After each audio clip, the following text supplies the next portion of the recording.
Kawawa naman tong aso ko. May pilay. Ayan oh, yung kaliwang paa niya. Nabagsak kasi ni Haruki. Binaba niya kasi galing sa taas. Isang araw pa to eh. Iniwan kasi ni Daddy sa taas kasi natutulog pa ako. And nung bumaba si Bunso, dinala niya tong aso.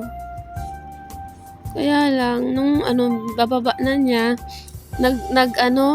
nag-wiggle si Gatsby, kaya yun, nalaglag siya ni Bunso. Ayan. Mali yung pagkakahulog niya. Napilay tuloy. Oo, naman. Holiday pa man din ngayon, hindi namin siya mapacheck up. Makulit din kasi to eh. Pag bumababa, gusto agad pag hawak siya, ibababa siya agad. Kahit sa akin, nagwi-wiggle siya, gusto niya pababa agad. Eh, hindi siya nakontrol ni Bunso. Ayun, nalaglag niya. Hindi tuloy siya makalakad ng maayos. Gatsby, okay? Ayan.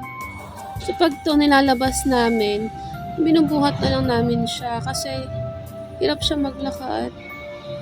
Matanda pa man din to, 77 no?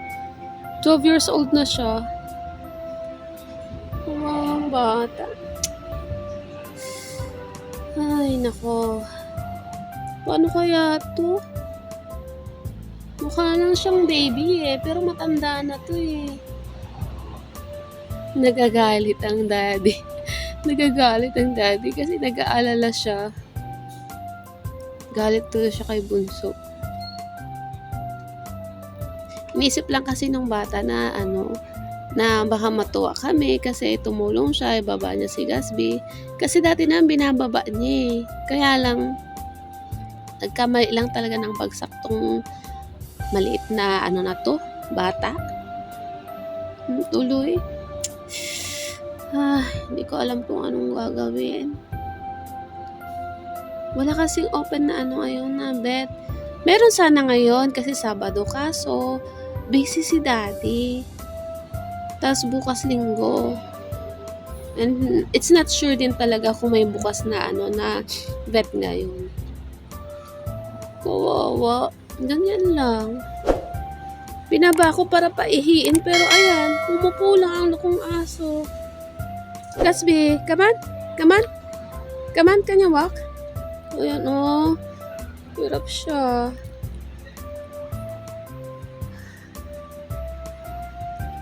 Hirap siyang umihi. Hirap din siyang dumumi. Kawawa talaga yung aso ko. Paano kaya yan? Sana gumaling siya. Gatsby. Yupi na? Pi?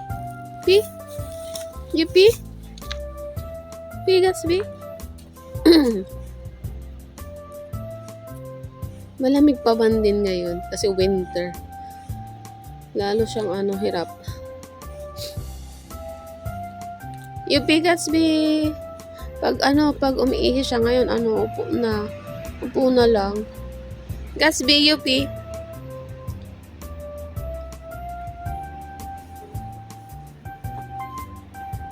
Winter ngayon dito sa amin. Tingnan niyo ito yung isang puno. Nakalimutan ko anong puno to. Wala siyang dahon. Kasi nagsipaglaglagan. And dito sa amin may tagawalis. Ayun, umihi na siya. Nakaihi. Come on. Don't sit on your pee. Inupuan na niya yung inihian niya. Come on. Move. Did you pee? Mahirap talaga siya eh. Hindi siya umihi. Kala ko umiin, inupuan niya, inihian niya. Di pala. So yan. Yung ibang mga puno, walang mga dahon. Ay. Aso ko, kawawa. Gusto nito maglakad eh. Gusto niya maglakad ka, so hirap siya. Nakikita niyo yung ano. Hindi ko alam kung kita niyo. Ayun, may tao doon. Siya nagwalis dito. Siya nagwalis dito sa bakuran. Ayan. Pag nagwawalis sila, yan lang naman. Ganyan. Nilalagay lang nila sa gilid. Mga dahon lang kasi. Hanggang doon. Hindi ko naaabutan na may nagwawalis dito eh. Basta nadadatnan ko na lang ganyan siya. Kasi kahapon, isang araw, kalat yan dito. Eh, hindi naman ako nagwalis. Hindi rin ang asawa ko, hindi rin kapitbahay ko. So, iniisip ko yung mama doon. Yan. Kahit pa paano naglalakad-lakad siya, hirap talaga. Kawawa. Yun to, hirap na hirap siya maglakad. Pero at least na ibababa na niya ng kaunti yung isang paa. Kasi nung ayan, naibababa na niya. Kahapon, isang araw, talagang nakataas yan. So, nung gumaling ng kusa, ayan nailalakad na niya ng kaunti. Kahit pa paano.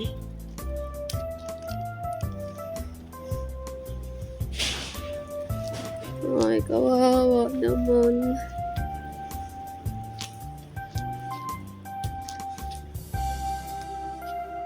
And curious siya dun sa nagwawalis. Curious siya sa nagwawalis doon. Tinitingnan niya.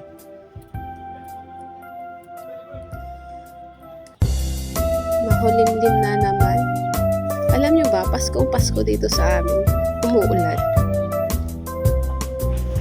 Ay, makulimlim na naman. Umuulan-ulan. Grabe. Diba yan?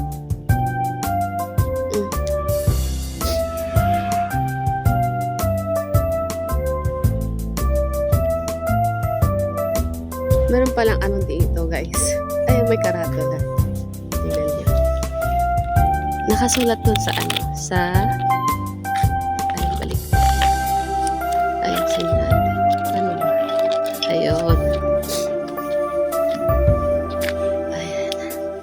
Sabi, no entry for car. Yung may bakod to, dati tinatanggal nila to nasa gitna. Kasi, may mga makukulit na kapitbahay namin.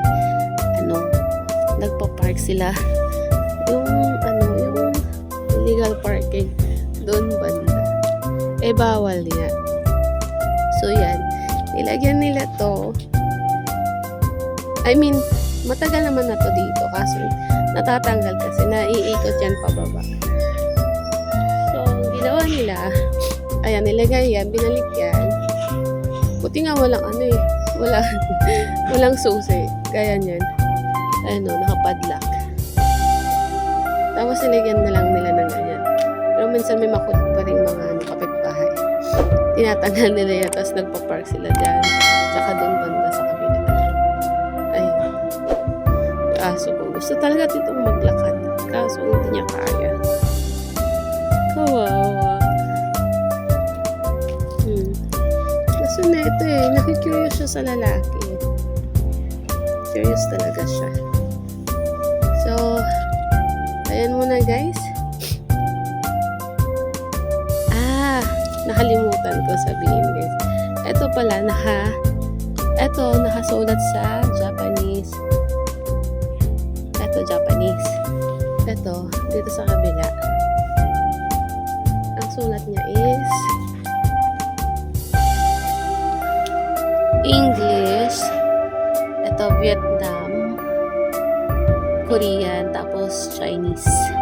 So, apat na lingwahe yan, guys. Kasi may mga talaga dito. May Chinese, may Vietnamese, tapos may Korean din. Marami yata Korean dito. At marami talagang maraming Vietnamese dito sa amin. Malapit lang. Hindi mismo dito sa amin, pero malapit lang yung mga bahay nila dito. So, yan. Naglagay sila ng ganyan. Para maintindihan ng lahat. Anyway, yun lang guys. Yung aso ko, iuwi ko na. So, yun lang guys. Bye! Thank you for watching.